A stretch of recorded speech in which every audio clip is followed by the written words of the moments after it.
Bismillahirrahmanirrahim. Assalamualaikum warahmatullahi wabarakatuh. Innal hamdalillah nahmaduhu wa nasta'inuhu wa nastaghfiruh wa na'udzu billahi min shururi anfusina wa min sayyiati a'malina. Man yahdihillahu fala mudilla lahu wa man yudlil fala hadiya lahu. Asyhadu an la ilaha illallah wahdahu la syarika lah wa asyhadu anna Muhammadan abduhu wa rasuluh. Allahumma shalli wa sallim wa barik ala nabiyyina Muhammadin wa ala alihi wa sahbihi ajma'in. Amma ba'du. Fa ya hadirun jamaah kaum muslimin dan juga muslimah rahimakumullah. Arsyadani Allah wa iyyakum ila sabili wa ta'atih. Alhamdulillah, senantiasa kita panjatkan puji syukur kehadirat Allah Subhanahu wa taala atas segala limpahan karunia dan nikmat-Nya. Terlebih lagi nikmat kita diberikan keimanan dan juga agama Islam ini, yang dengan keimanan dan agama Islam ini segala urusan yang kita hadapi itu merupakan kebaikan dan bisa menjadi ladang pahala bagi kita.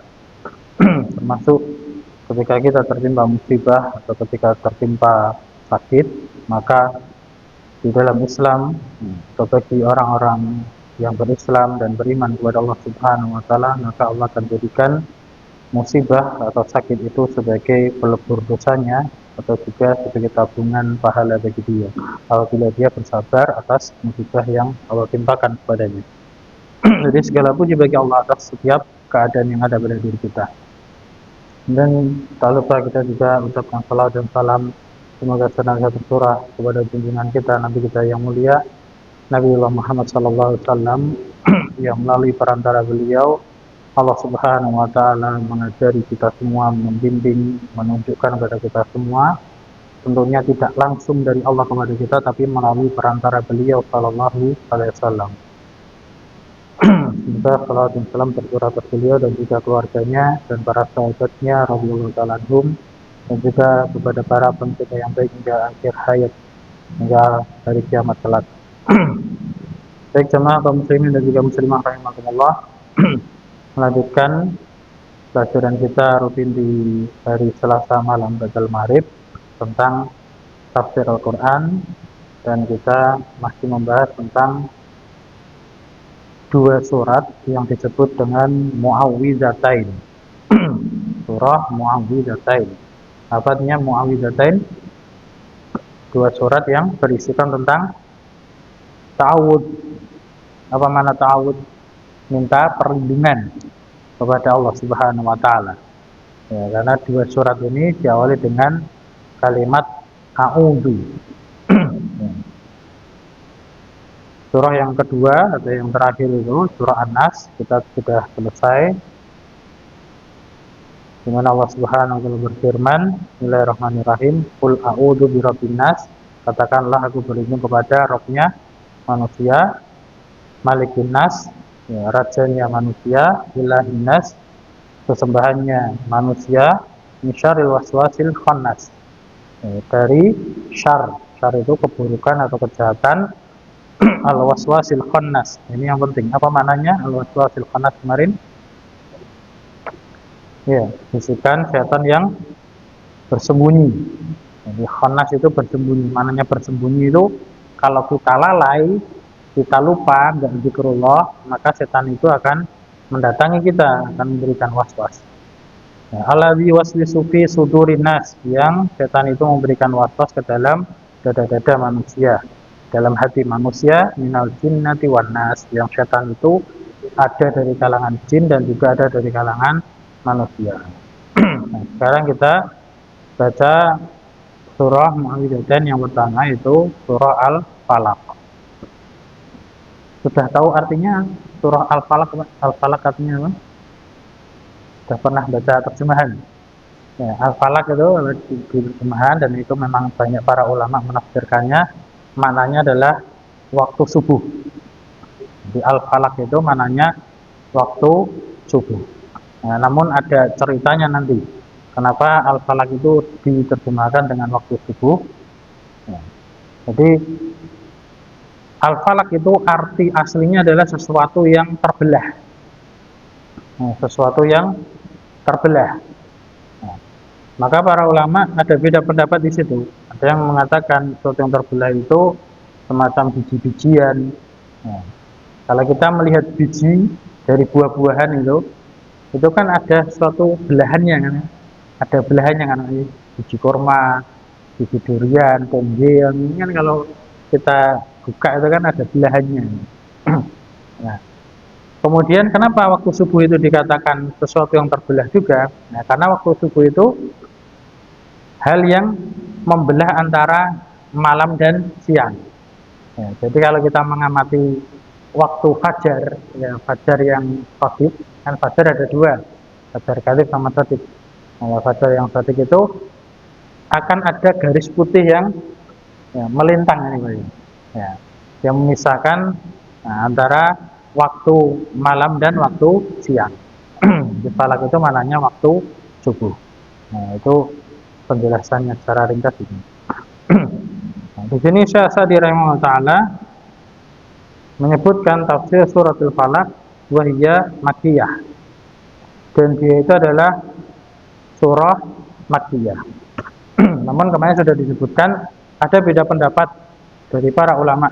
Kalau Al-Imam Ibnu Katsir rahimahullah taala itu menyebutkan dua surah Muawwidzatain ini adalah surah madaniyatan, dua surah yang madani. Namun kalau ulama yang lain itu dalam tafsir Jalalain itu surah makkiyah. Nah, adapun Syekh Sa'di di sini merinci atau membagi kalau surah Al-Falaq itu makkiyah, adapun surah An-Nas itu dia madaniyah. Jadi surah Makki Madani. Ini adalah perbedaan pendapat yang ditoleransi. Jadi kalau kita belajar ilmu agama, semakin tambah ilmu kita, itu nanti akan mendapati adanya ya, proses ya. Kita belajar ternyata ada perbedaan pendapat dari kalangan para ulama.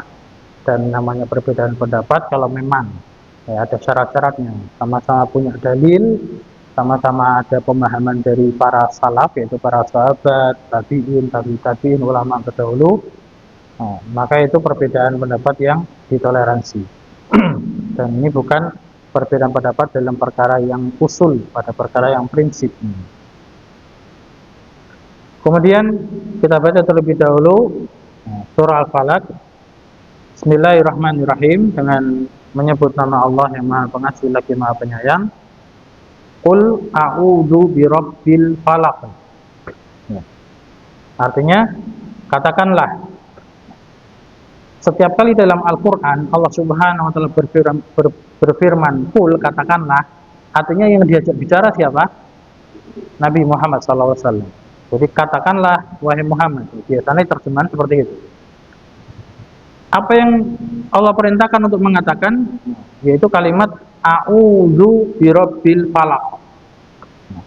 Aku berlindung kepada Robnya Al-Falaq.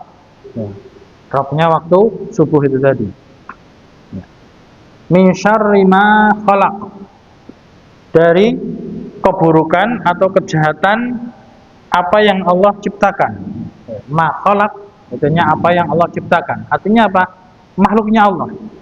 Nah, di sini Allah Subhanahu wa Ta'ala memerintahkan kepada Rasulnya untuk berlindung kepada Allah, Sang Rabbil Falaq, penguasa, pencipta, pengatur waktu subuh, dari keburukan atau kejahatan makhluk-makhluknya Allah. Ini perkara yang pertama yang kita diperintahkan untuk berlindung kepada Rabbil Falaq, berlindung dari kejahatan makhluk. Kemudian berikutnya, wa min syarri ghasiqin idza waqab. Dan dari keburukan atau kejahatan ghasiqin itu artinya waktu malam. Idza waqaba, ketika semakin gelap. Jadi ketika waktu malam itu semakin datang, semakin larut, maka akan semakin gelap gulita. Nah, di sini kita diperintahkan Allah Subhanahu wa Ta'ala berlindung yang pertama tadi dari makhluknya secara umum, kemudian lebih secara spesifik, secara khusus berlindung dari waktu malam. Nah, ini secara umum, kita jelaskan secara umum, kenapa kita diperintahkan berlindung dari waktu malam? Karena memang kebanyakan yang kita dapati banyak kejahatan, keburukan itu terjadi di waktu malam. Ya, baik kejahatan itu dari manusia, macam apa? Pencurian, begal, nah, apalagi yang barusan masih marak itu, ya, kereak-kereak itu, nah, anak-anak muda yang bawa senjata tajam, mereka beraksi di malam hari. Ya, emang demikian keadaannya, sunnatullah. Banyak kejahatan itu terjadi di malam hari. Ya, baik dari manusia ataupun dari hewan.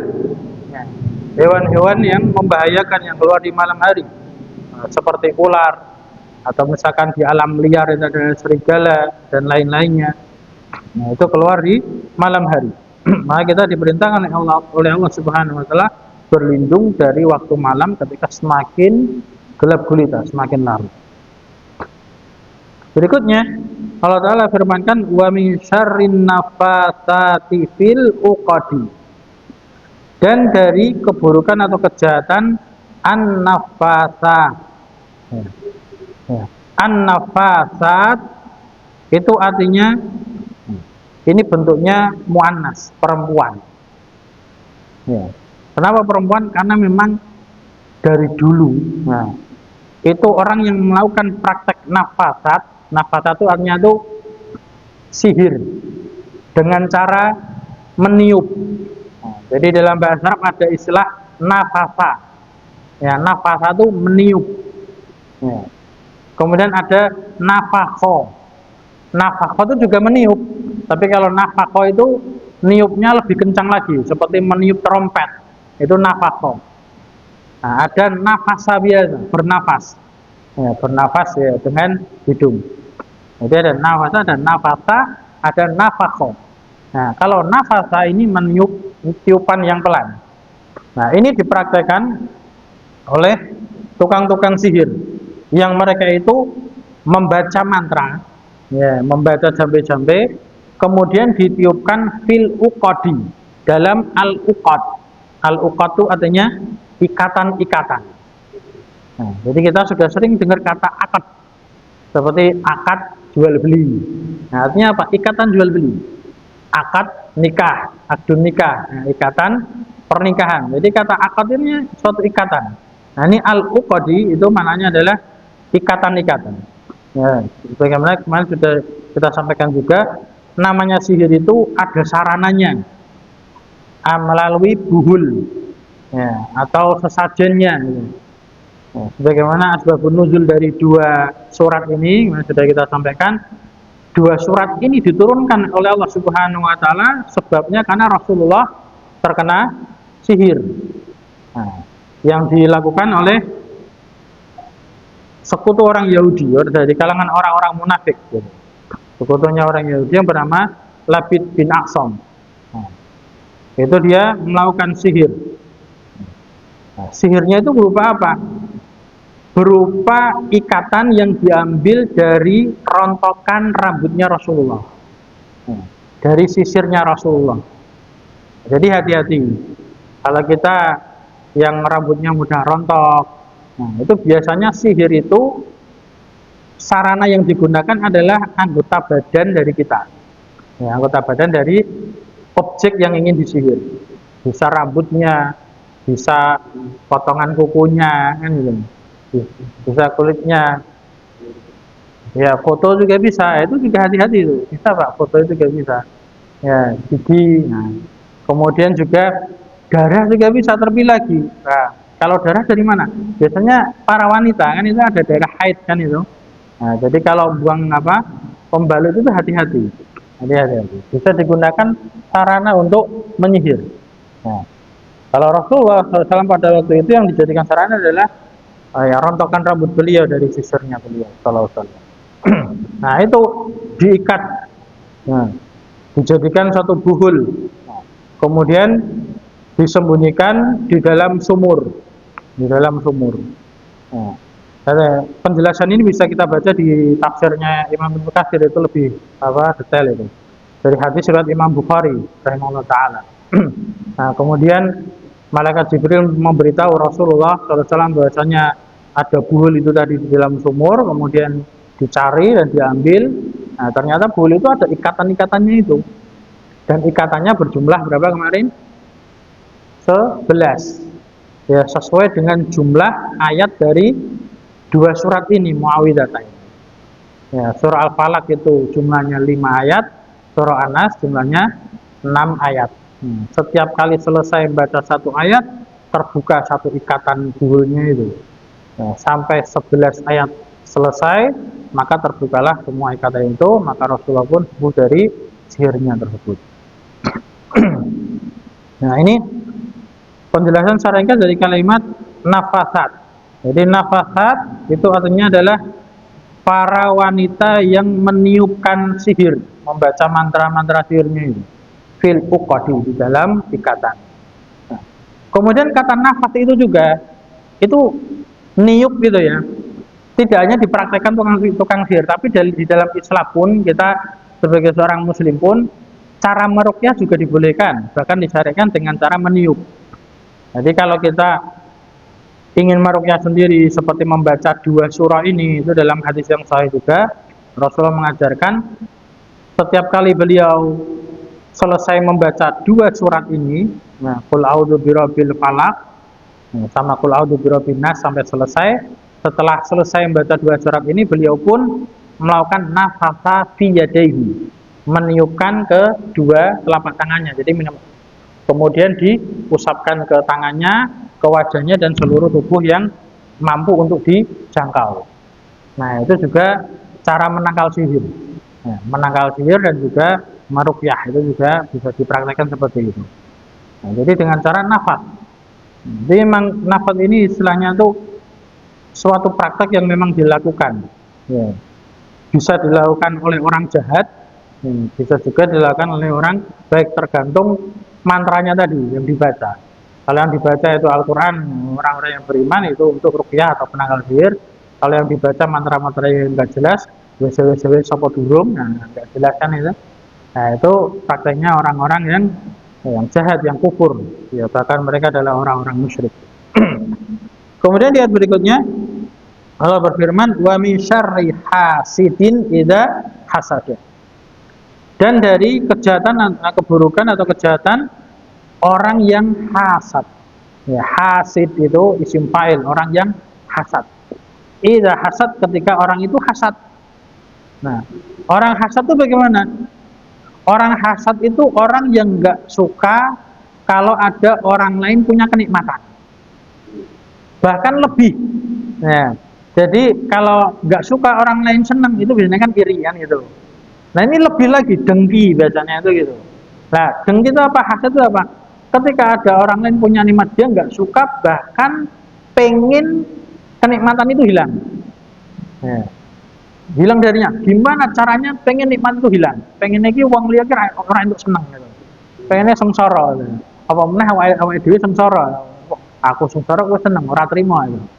Nah, iso malah lebih parah lagi apa? Kenikmatan itu pindah ke dirinya itu. Nah, ini lebih parah lagi. Jadi tingkatan orang iri dengki itu bertingkat-tingkat. Ada yang hanya sekedar tidak suka aja, untuk kenikmatan nih, enak itu dia nggak suka. Kemudian ada tingkat lebih tinggi lagi tadi, pengen nikmatnya hilang. Nah, lebih parah lagi tadi, nikmatnya hilang pindah ke dirinya. Nah, itu orang yang hasad itu seperti itu. Orang yang hasad itu biasanya dia kurang bisa beriman terhadap takdirnya Allah.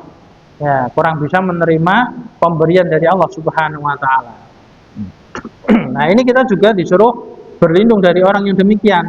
Karena apa? Orang yang hasad itu tadi ketika ingin menghilangkan kenikmatan saudaranya, apapun akan dia lakukan. Di antaranya tadi, kembali ke ayat sebelumnya, orang yang hasad itu datang ke tukang sihir, kan bisa gitu. Nah, datang ke tukang sihir agar menyihir nikmatnya itu biar bisa hilang atau pindah ke dirinya. Nah, ini juga hal yang perlu kita minta perlindungan kepada Allah Subhanahu wa taala. Nah, itu mana secara umum dari surah Al-Falaq ini. Qul a'udzu birabbil falaq. Katakanlah aku berlindung terhadap atau berlindung dengan Rabb-nya waktu subuh, yaitu Allah Subhanahu wa taala, min syarri ma khalaq, dari seluruh makhluk-makhluknya. Wa min syarri ghasiqin idza waqab, dan dari keburukan atau kejahatan waktu malam ketika semakin gelap gulita. Wa min syarri nafatsati fil uqad, dan dari kejahatan ya tukang-tukang sihir wanita yang meniupkan sihirnya ke dalam ikatan buhulnya. Wa min syarri hasidin idza hasad, dan dari kejahatan orang yang hasad ketika dia hasad. Berkata Syekh rahimahullah taala dalam tafsirnya di sini, maksudnya adalah qul muawwidzan. Katakanlah di sini, katakanlah wahai Muhammad, itu katakanlah dalam keadaan bertawud, meminta perlindungan kepada Allah Subhanahu wa taala. Karena dalam bahasa Arab kata qala yaqulu, qul itu kan artinya kan katakanlah. Itu tergantung konteksnya.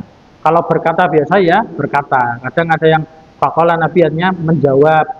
Ya, ada yang berkata menjawab, dan juga misalkan qala sahabat berkata kepada Rasulullah itu bertanya. Nah, tergantung konteksnya. Kalau ini qul, katakanlah maksudnya adalah berta'awudlah. Ya, minta perlindunganlah.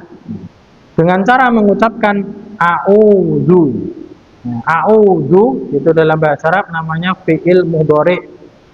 Ya, kalau fi'il mudhari itu artinya senantiasa, terus-menerus. Berarti saya terus-menerus senantiasa meminta perlindungan, ya, berlindung kepada Rabbil Falaq, yaitu Allah Subhanahu wa taala. Nah, mana a'udzu di sini kata Syekh, ai alja'u, aku kembali serahkan kepada Allah. Jadi alja'u itu maknanya tawakal, menyerahkan seluruh urusan hanya kepada Allah Subhanahu wa taala, pasrah, gitu. Wa aludu, dan berlindung, wa tasimu, dan berpegang teguh mencari perlindungan.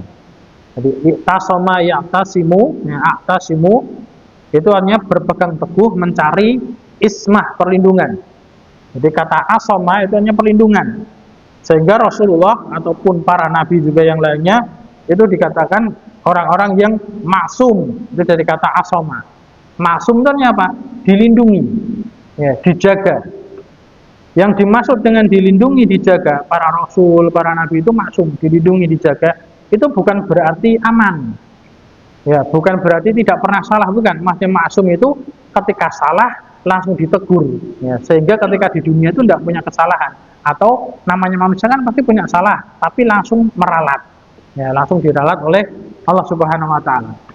Ataupun yang dimaksud maksum terjaga di sini, ketika tertimpa musibah itu pasti akan Allah tolong. Nah, sebagaimana dalam kasus asbabun nuzulnya dua surat ini, ketika tertimpa musibah kena sihir, maka langsung Allah tolong. Maka langsung Allah turunkan dua surat ini untuk menangkal atau menyembuhkan dari sihirnya tersebut.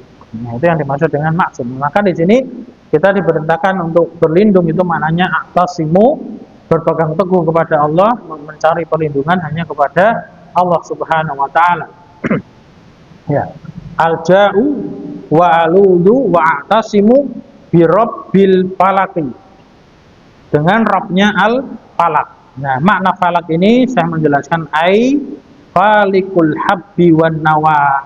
Nah, Rabbil Falaq yang menguasai, menciptakan dan mengatur Al-Falaq itu maknanya adalah falikul hab, yang membelah biji-bijian, warna dan inti atom. Jadi Masya Allah ini, kalau kita benar-benar seorang yang merenungi ayat-ayatnya Allah Subhanahu wa taala, baik ayat syariah itu apa? Al-Quran, hadis itu ayat syar'i, ataupun ayat kauniyah. Ayat kauniyah itu ayat yang ada di alam semesta, yang ada wujudnya. Seperti ini biji-bijian. Kalau kita makan buah, buka kulitnya, kemudian makan daging buahnya, kemudian ada bijinya, kita keluarkan, kita amati bijinya, kok bisa ada belahannya. Ini nggak mungkin ciptaan selain Allah.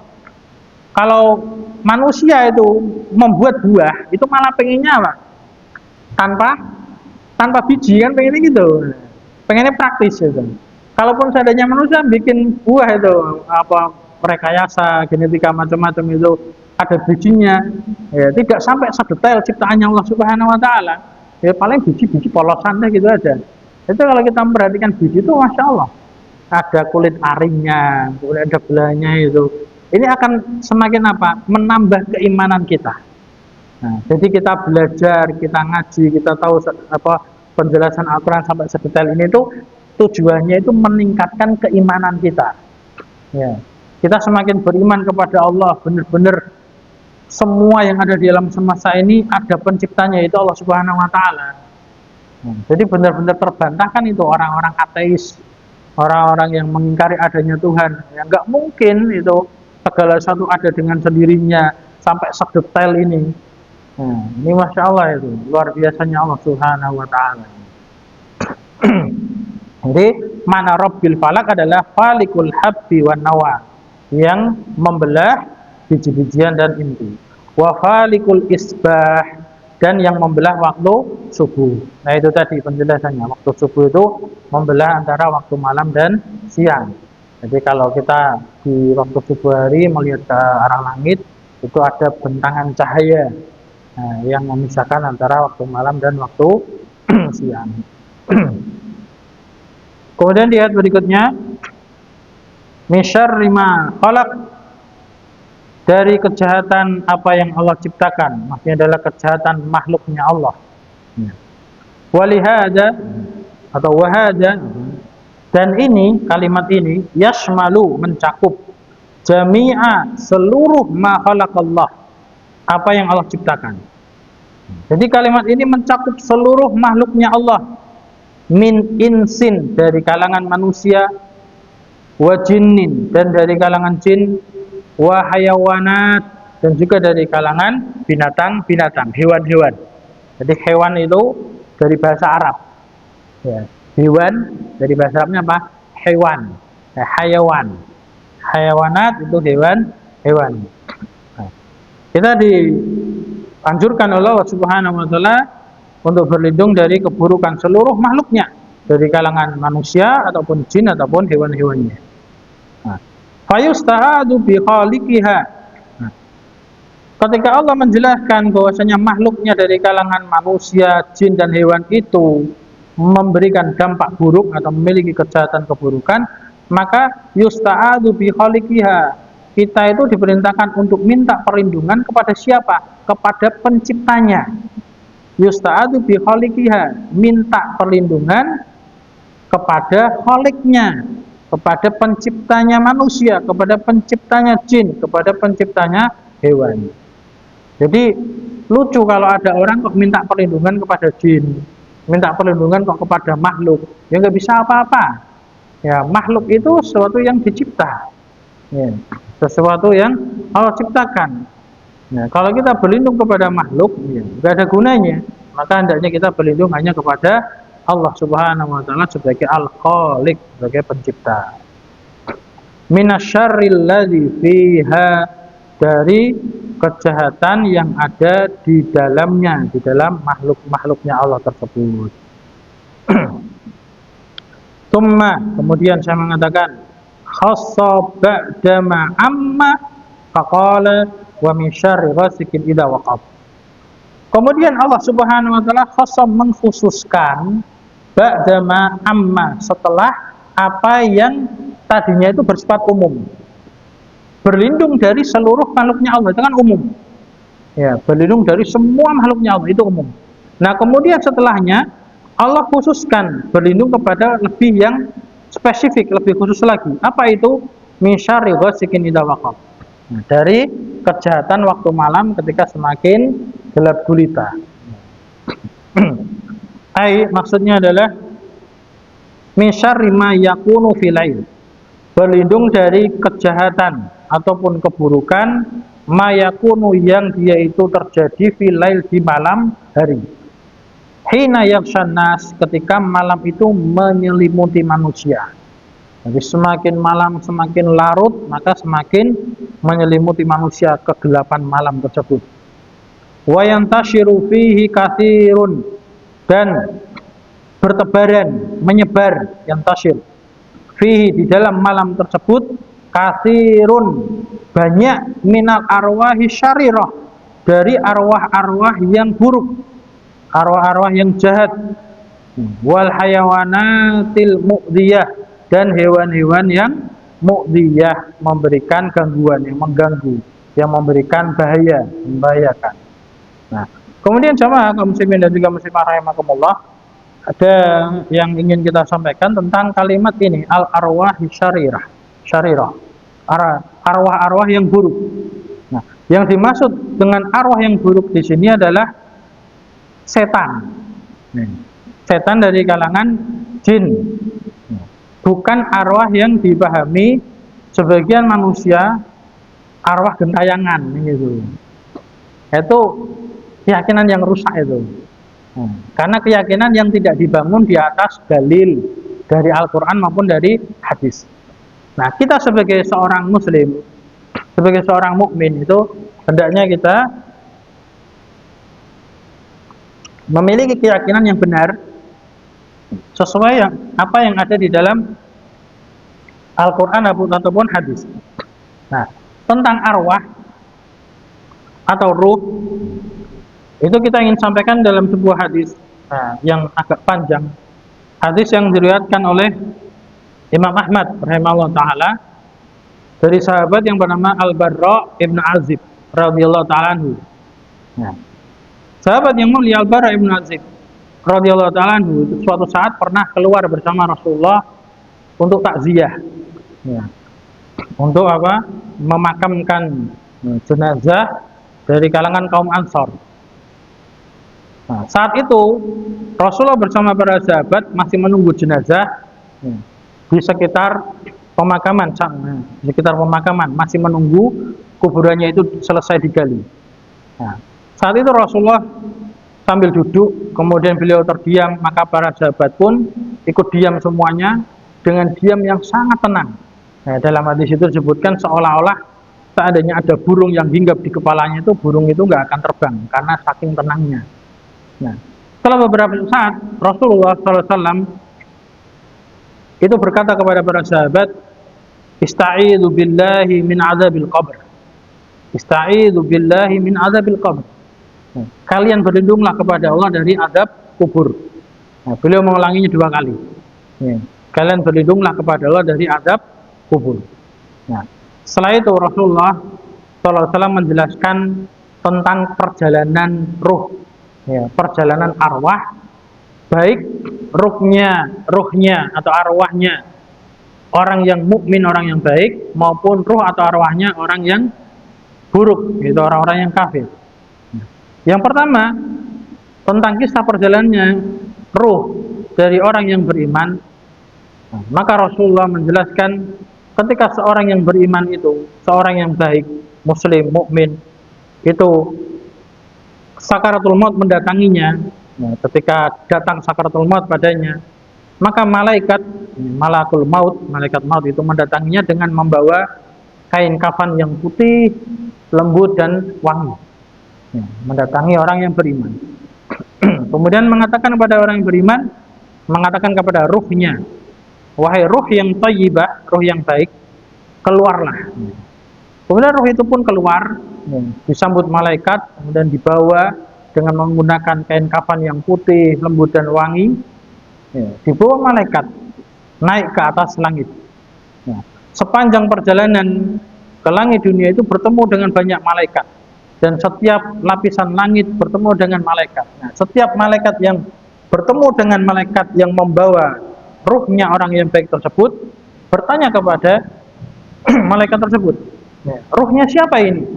Nah, kenapa? Karena para malaikat itu mencium aroma wanginya, karena wanginya. Jadi senang itu malaikat itu mendatangi kemudian tanya ruhnya siapa ini. Maka malaikat yang membawa ruh ini pun mengatakan ini adalah ruhnya Fulan bin Fulan, dengan menyebutkan namanya dan nama bapaknya, serta memberikan gelar yang terbaik bagi dia ketika dia di dunia memiliki sebutan-sebutan yang mulia. Nah, hingga di langit dunia, nah, maka malaikat ini meminta izin agar dibukakan pintu langit dunia, maka dibukakan pintu langit dunia tersebut. Nah, kemudian naik sampai ke langit ke-7 dengan lancar. Sampai langit ke-7 dengan lancar. Hingga sampai langit ke-7 pun, ketika sudah sampai di langit 7, Allah Subhanahu wa taala berfirman kepada malaikat itu, ini adalah ruh yang baik, ruhnya orang yang beriman. Maka kembalikanlah ke jasadnya, yaitu ke tanah. Karena aku menciptakan dia dari tanah, maka kembalikanlah ke tanah.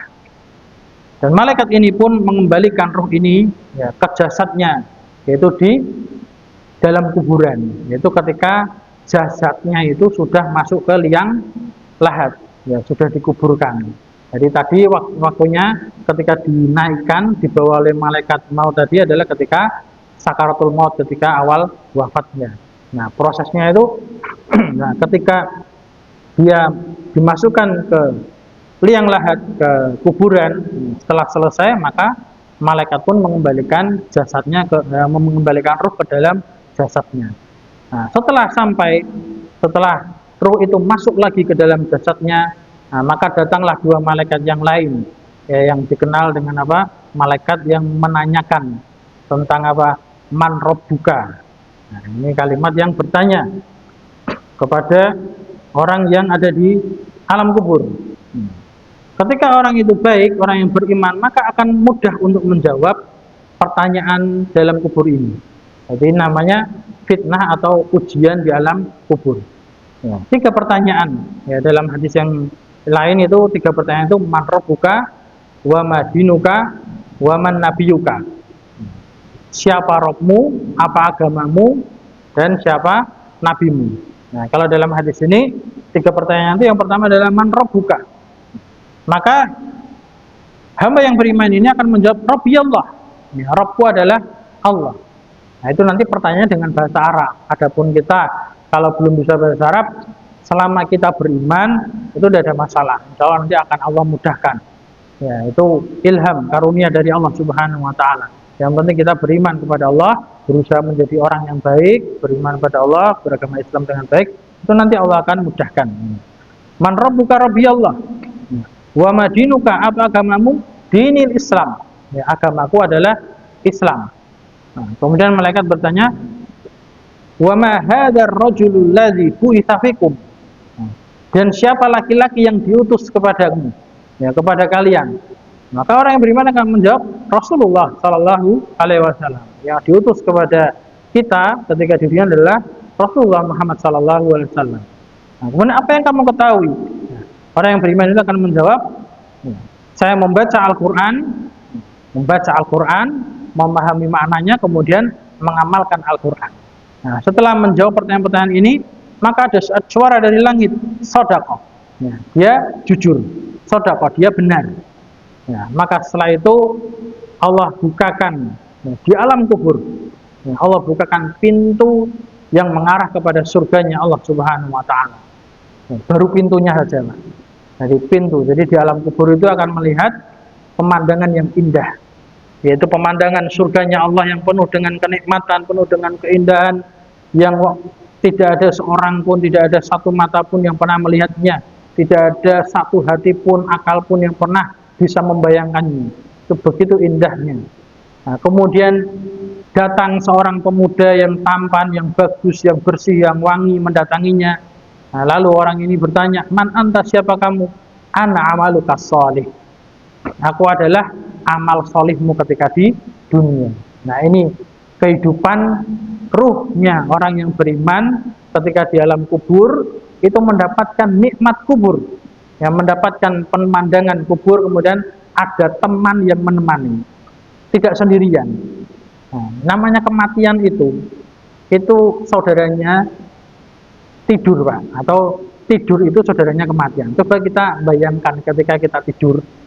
Nah, pernah nggak kita ngalami yang namanya itu istilahnya itu tindian, Pak? Susah untuk bangun.